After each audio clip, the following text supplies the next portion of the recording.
శ్రీ మహాభాగవతము.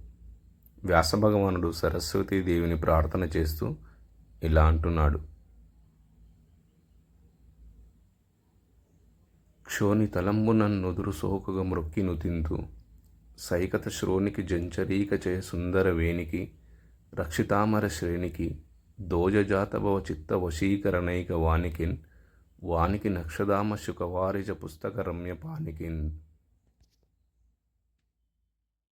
ఈ నేలకు నా నుదురు తాకేటట్లు మ్రొక్కి సరస్వతీదేవిని నుతిస్తున్నాను. ఆ వాణి ఇసుక తిన్నెల వంటి పిరుదులు కలిగినది. తుమ్మెదల గుంపులాంటి అందమైన జడ ఉన్నట్టిది. శరణు అన్న వారిని రక్షించేది. పద్మం నుంచి పుట్టినవాడైన బ్రహ్మ యొక్క మనస్సును వశపరుచుకునే వాక్కు గలది.